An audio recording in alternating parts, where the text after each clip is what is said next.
దేవునికి స్తోత్రంలో దేవుని బిడ్డలారా అంతా క్షేమంగా ఉన్నారండి.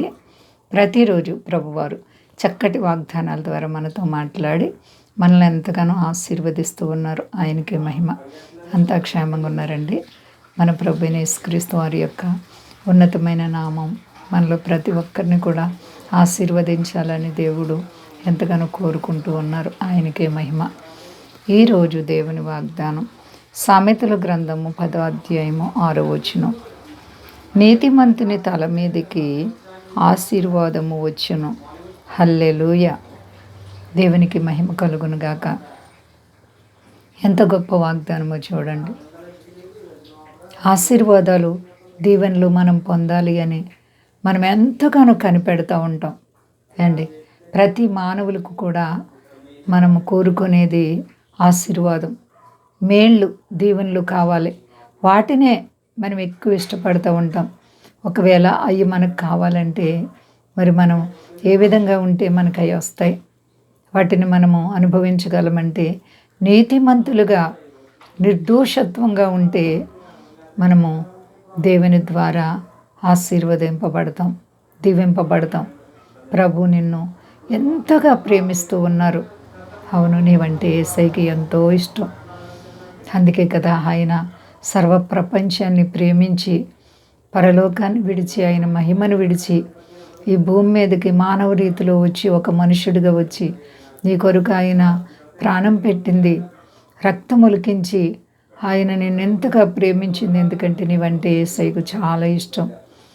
నీవెంత పాపివైనా సరే ప్రభు నిన్ను ప్రేమించి నీ కొరకే ఆయన చనిపోయారు. నా కొరకు, మన కొరకు ఆయన ప్రాణాన్ని పెట్టారు. కాబట్టి ప్రియమైన దేవుని పిల్లలారా, మనందరము కూడా చక్కగా దేవునితో నడుచుకుందాం అండి.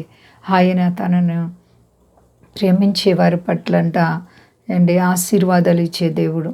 నీవు దేవుని ద్వారా ఆశీర్వదింపబడాలని కోరుకుంటున్నావా? అయితే నీతిని కలిగి ఉండు, చెడుతనాన్ని విడిచిపెట్టు, యథార్థమైనటువంటి హృదయాన్ని నువ్వు కలిగి ఉండు.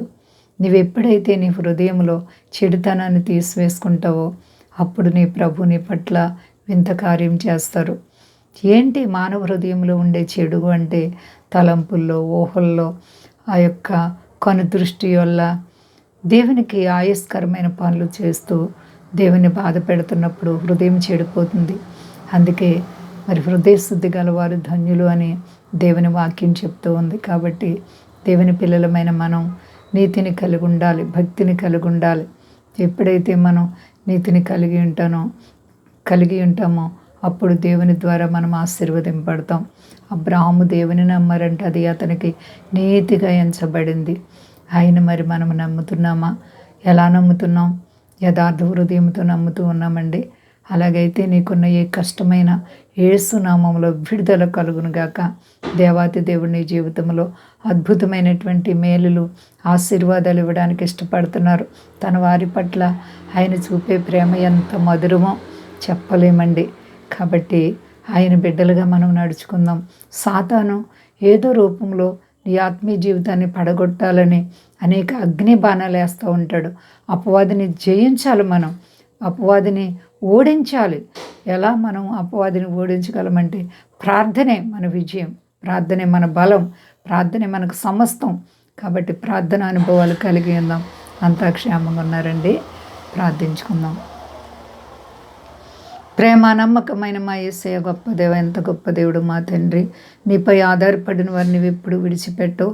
అవును తండ్రి, నీతి కలిగిన వారి తల మీదకి ఆశీర్వాదం వస్తుంది అంటున్నావు ప్రభువా. నిన్ను బట్టే ఈరోజు వరకు మేమందరము ఈ రీతిగా ఉన్నాం ప్రభువా. నీ ఆశీర్వాదాలు, నీ దీవెనలు నీ ప్రజల మీదకి దిగి వచ్చును గాక. నీ కృపా బాహు ప్రతి బిడ్డకు అద్భుతమైన మేలులు కలుగు చేయనుగాక. సర్వశక్తిమంతుడా, సర్వాధికారి, మీకు వేలాది కోట్లాది స్తోత్రాలు తండ్రి. మీ దాసులను కాపాడండి. మా దేశాన్ని, మా దేశ నాయకులను కాపాడండి. సర్వ ప్రజలను కాపాడండి. కష్టాలు, బాధలు, వ్యాధులు, ఆయా సమస్యలతో, ఆయా ఇరుకు ఇబ్బందులతో, ఆయా శోధనల చేత బాధింపడుతున్న ప్రతి బిడ్డకు యేసు నామములో విడుదల కలుగును గాక. మహాగణుడా, మహోన్నతుడా, నీవున్నవాడుగా నిరూపించి ప్రతి మీ జనాంగాన్ని మీరు కృపతో జ్ఞాపకం చేసుకుని మహిమ పొంది సర్వ ప్రజలను చల్లగా కాపాడు. శక్తి గల యేసయ్య నామమున అడుగుచున్నాను తండ్రి. ఆమేన్. అందరికీ వందనాలండి. మా కొరకు పరిచర్య కొరకు అందరూ ప్రార్థించండి. ప్రభువారు మిమ్ములను, మీ బిడ్డలను, మీ కుటుంబాలను దీవించి ఆశీర్వదించును గాక. ఆమేన్.